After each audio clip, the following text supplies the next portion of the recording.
Gala Cultural. Miren, extrañamente en nuestro país la cultura se ha segmentado a través del tiempo.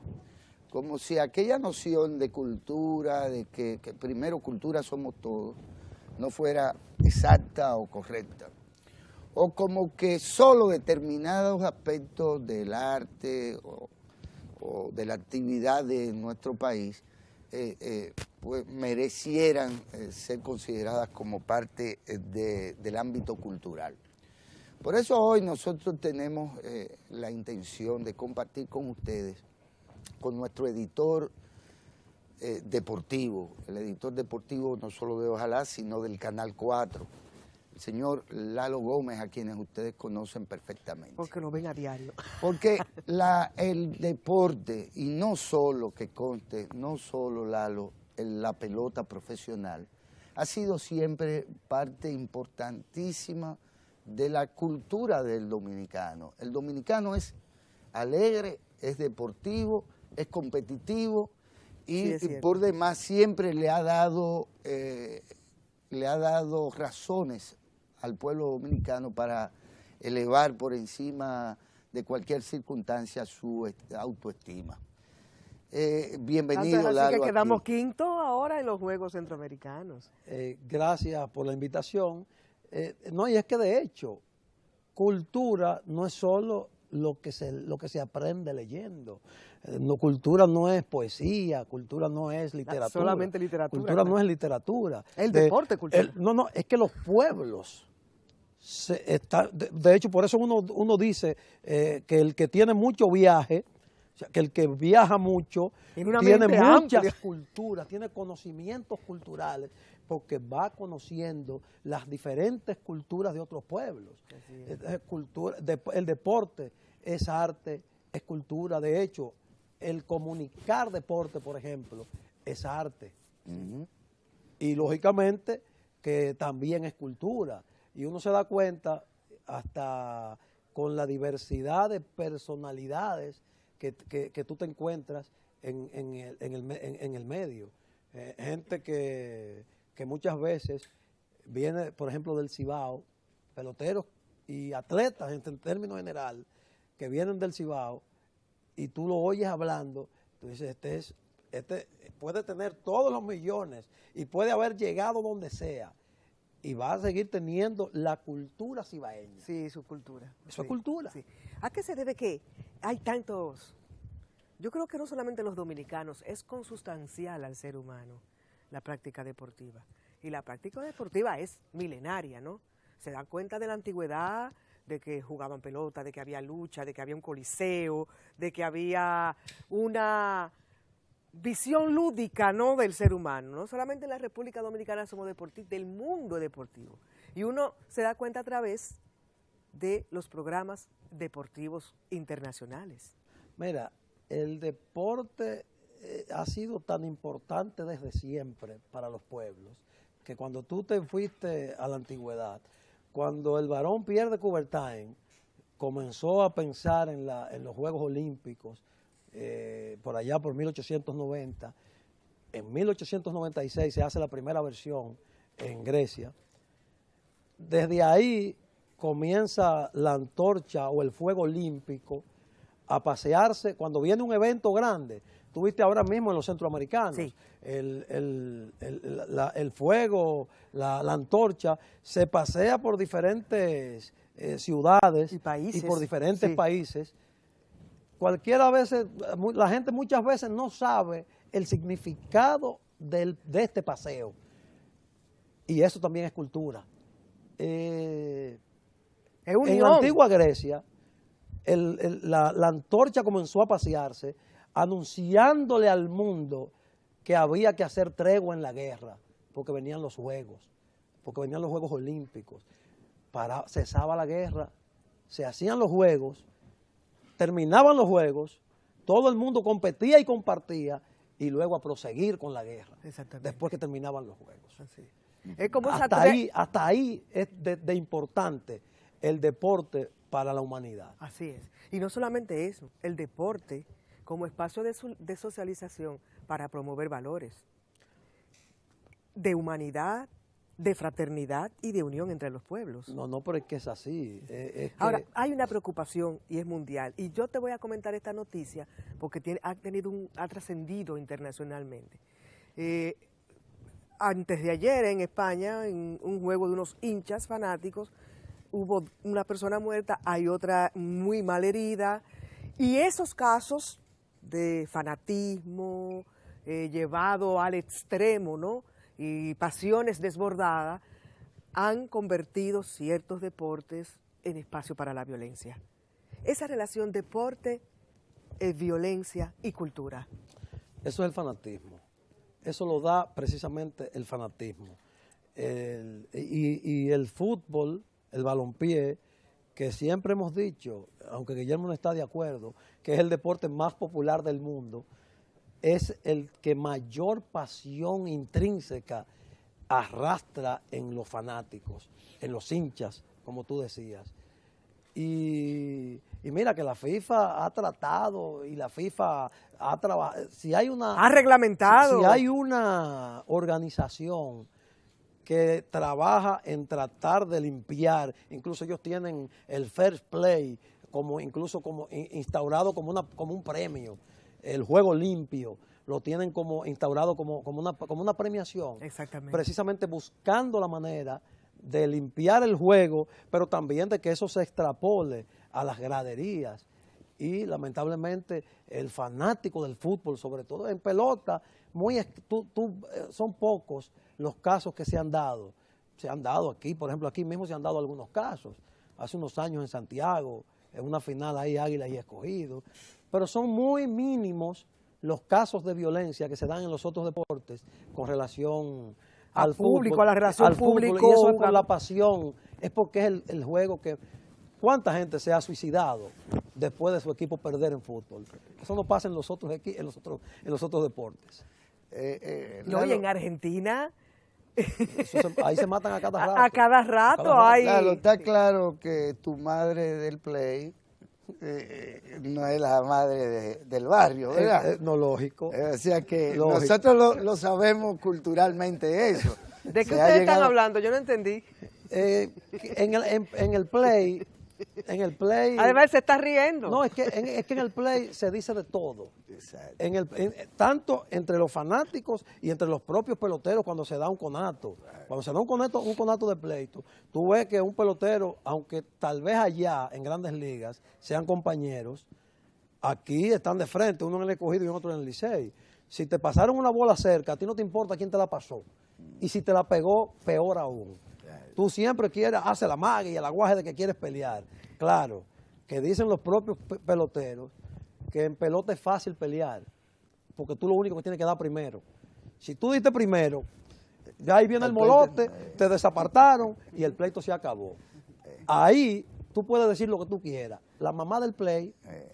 La mamá del play, porque después que salen de ahí... Ustedes tienen un código los dos. No, es que después que salen de ahí, ya son amigos. Ahí yo te puedo decir... Claro. Vamos a tomar una cerveza. La madre. Sí, yo ahí te puedo decir, hijo de pi.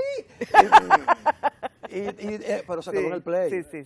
Eso se quedó allá. Claro, ¿qué tanto hay? Perdóname, Guillermo. ¿Usted iba a hacer algún señalamiento? Sí, pero... No. Las damas siempre van primero. Gracias. Aprecio mucho esa actitud. Lalo, la relación deporte y apuesta, la relación deporte-negocio. El deporte genera millones. Hay revistas, hay páginas en internet, han asaltado las redes sociales. El deporte se ha convertido en un índice del Producto Interno Bruto. Sí. Es que... ¿Hasta qué punto eso impacta negativamente en la transparencia, en la práctica sana y divertida, esa sinergia que se crea, ¿no?, en la práctica deportiva, público, espectadores y todos los intermediarios y demás que ahí influyen?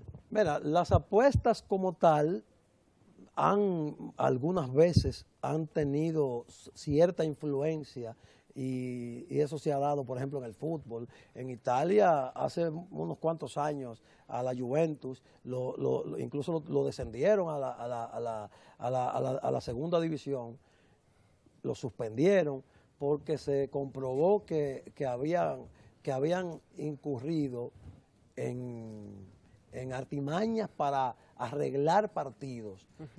En el asunto de Grandes Ligas, Pete Rose fue erradicado de por vida. El hombre que más hit conectó en Grandes Ligas, lamentablemente no está en el Salón de la Fama por un asunto de apuestas, porque apostaba incluso en partidos que él mismo estaba dirigiendo.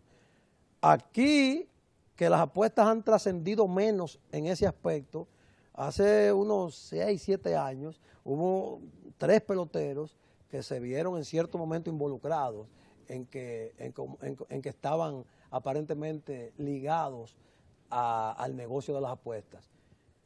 Pero ¿qué pasó? Simplemente fuera de pelota, fuera del negocio, porque los que dirigen sí no están involucrados en eso.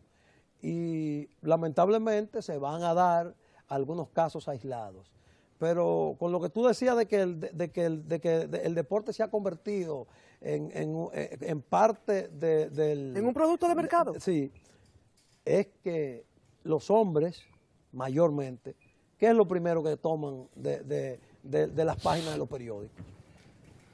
Incluyendo los que están ligados a la economía, a la política, a las artes, nunca dejan pasar por alto las páginas deportivas. Entonces, tiene que tener esa incidencia el deporte como tal en todo lo que tiene que ver el movimiento mundial, el movimiento de negocios y todo eso. Aunque, lamentablemente, en aspecto de televisión como índice de marketing, no marca el deporte. No marca. Y yo siempre me he preguntado, ¿por qué no puede marcar el deporte? Si tantos hombres siguen el deporte, que ya hasta las mujeres muchas veces tienen que... No, hay muchísimas mujeres en el play. Sorprendidas. Sin embargo, el deporte en televisión no marca. El escogido llenó el play ahora de mujeres. Pero bailando. ¿Qué fue lo que pasó ahí? Bueno, Lalo sabe. No, ustedes ven, ustedes tienen un código que nada más de ustedes. Lalo, tú una pregunta que podría resultarte espinosa. Espinosa no es un apellido. Sí, por eso mismo. Espinosa. ¿De dónde que son ellos? Ramón Espinosa era un pelotero de Escogido. Exactamente. Sí, Espinosa. La dirigencia deportiva, estoy hablando de la dirigencia olímpica, amateur, digamos, del deporte amateur olímpico. Los dirigentes de equipos de distintas disciplinas y el público en general, digamos, esa relación en donde los dirigentes de los equipos son desconocidos, pero los miembros del Comité Olímpico tienen décadas ejerciendo el reeleccionismo. Que es malo en algunos sitios. Sí, bueno para unos sí, para otros no. Para unos sí, para otros no. El reeleccionismo para ellos. Es bueno. Tipo Agripino. Hay federados que tienen 30 años. Exactamente. Hay federados que tienen 30 años al frente de la federación. Sí. Dale, que yo también A los tengo dirigentes deportivos, exitosos incluso, prácticamente el pueblo los desconoce. Sí. No reciben. A veces hasta los atletas. Y los atletas. Que son los actores. Que son la materia prima. Y los factores fundamentales de todo esto. Exactamente. ¿En qué medida también la crónica deportiva del país es absolutamente complaciente? Juega el rol del deporte al que se apuesta. Se hace de la vista gorda ante los problemas reales del deporte aficionado nacional. Se publican libros y es como si no existiese ningún tipo de conflicto en el deporte. ¿Cuál es el rol del cronista? ¿Un canchanchan de los jugadores, de los dirigentes olímpicos? ¿Cuál es el rol que deberíamos tratar de garantizarle a la crónica en tanto opinión independiente pero especializada? Cuidado.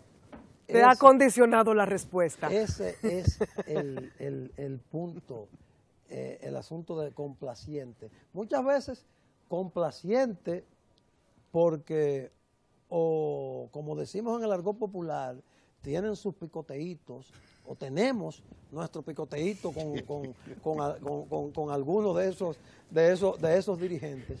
Pero, claro. Ya llegamos a donde íbamos a llegar. Claro. No, yo soy claro. Estamos llegando. Uno tiene que ser serio y responsable en esto.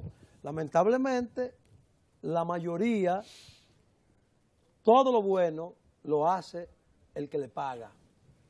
No debe ser. Si con el que usted pica está haciendo y cometiendo muchísimos errores dirigiendo, bueno, lamentablemente usted va a perder ese picoteo, pero puede ganarse el de la credibilidad, puede ganarse el respeto de la gente, el respeto del público, y muchas veces también va a ganar dinero, porque le van a llegar entonces, pueden llegarle incluso comerciales, pueden llegarle anuncios, y usted puede hacer una buena zapata cuando tú dices las cosas como son. Lamentablemente, la misma cultura de la crónica deportiva de hoy, incluyendo hasta la preparación, la mayoría de los cronistas deportivos de hoy no tenemos, en términos general, ni la preparación académica. Para ser cronista deportivo no hay que ser licenciado de nada, no hay que ser ingeniero, usted no tiene que ser nada. Autodidacta. Para usted ser cronista deportivo, lo único que necesita es dedicarse a seguir, a veces hasta un solo deporte. Hay gente que lo único que hace que nada más existe la pelota. No, dar las líneas de las apuestas. Por ejemplo. Porque son empleados de las bancas, ¿no? A veces no son empleados de la banca, pero lo único que les interesa son las apuestas. Y a eso es a lo único que se dedican. Bueno, pero esos son jugadores compulsivos, digamos, y eso tiene un nombre en psiquiatría. Por lo general es eso. Ludópatas. Pero ludópatas. Por ahí es donde radica. Es muy diferente a la crónica deportiva que nos antecedió. Y que es una promotora del deporte como práctica, que enaltece al ser humano. Por eso hay incluso de esas personalidades de la crónica de antes que han sido incluso inmortalizados ya, como es el caso, por ejemplo, de Tomás Troncoso, para mencionar un nombre. Ahora, esos tipos se convirtieron en propulsores, en defensores de los atletas y del deporte, no de los que dirigen porque me pagan. Ahí es donde radica el principal problema de que la crónica deportiva hoy no tenga nada que ver con crítica, sino con resaltar simplemente las cosas buenas que hacen quienes mandan. Los que mandan. Lalo, déjame hacer una provocación. ¿Puedo? Sí. Credibilidad versus deporte.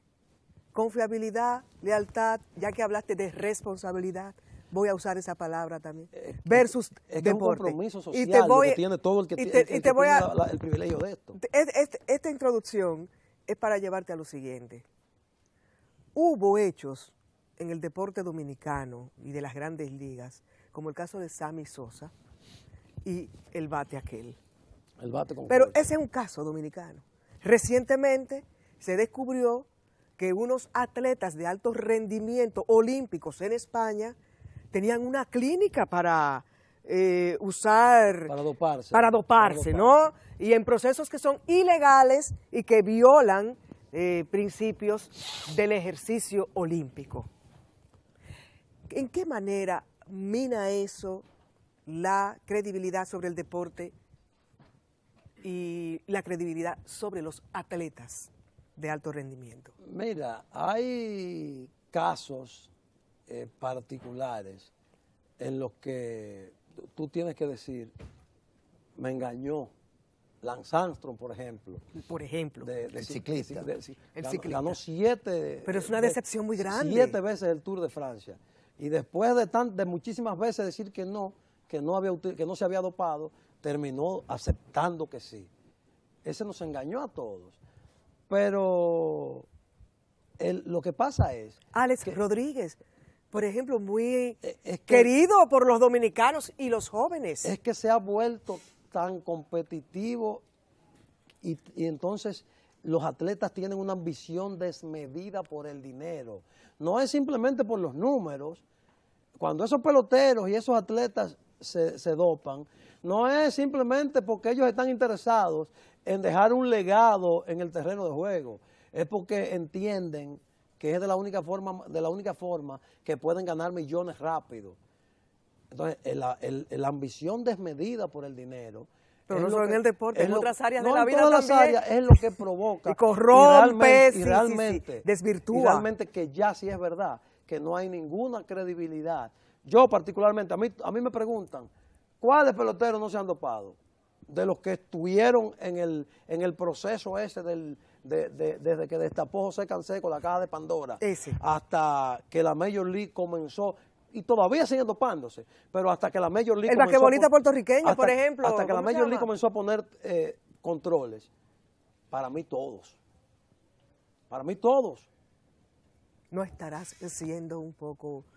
Oye, a ti en realidad los esteroides no te molestan tanto como la pomada esta que se puso el amigo tuyo? Sammy Sosa. Eso es lo que más te molesta a ti. No crea. Porque cuando él se puso así, daba jorrones. Bueno, todo el mundo no te molestaba. Era morenito, era morenito. No, pero no te molestaba. No le molestaba ni a la Major League siquiera. Porque le ayudó en el 98 a salvar el béisbol de una posible catástrofe. De hecho, estaba en el piso la popularidad del deporte.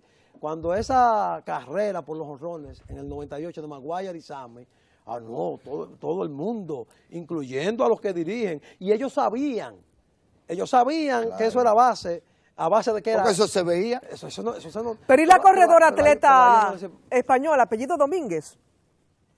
La atleta que tenía una clínica, representante de una clínica. No, pero no solo le retiraron las medallas. No solo a la que esa. Mira, y vamos a hablar de Florence Griffith Jr. Florence. Esa era norteamericana. Sí, murió. Aparte de que le retiraron las medallas, esa hasta murió.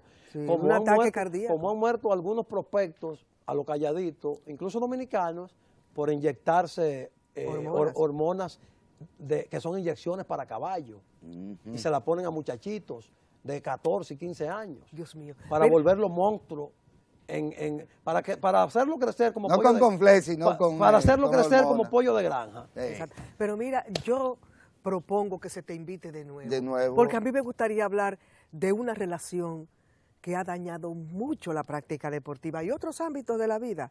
Prostitución versus deporte. Ese es buen tema. Buen tema. Vamos y a hay muchas telas. próximamente. Hay muchísimos temas, incluso en la misma comunicación, que es el área en la que yo me desenvuelvo. Acoso sexual. Hay muchísimos. Violaciones de jóvenes. Accidentes automovilísticos. Accidentes automovilísticos. De jóvenes que no entienden esa fama y que no asimilan. Y que no asimilan, ¿no? Pero vamos a hablar de mira, tenemos a Enrique Pina. Tú sabes que hoy es el día del cantante lírico. Y tenemos a Enrique Pina, un gran artista que nos ha honrado en par de ocasiones con su presencia. Yo creía que usted me iba a invitar para declamar, pero está bien. Sí, pero tenemos deporte y literatura. Es un tema bueno, Lalo. Vamos a Enrique Pina celebrando cita cultural, el Día Nacional del Cantante Lírico. Que lo disfruten. Es aquí. Mírala.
Tombe degli avi miei, l'ultimo avanzo d'una stirpe infelice, raccogliete voi.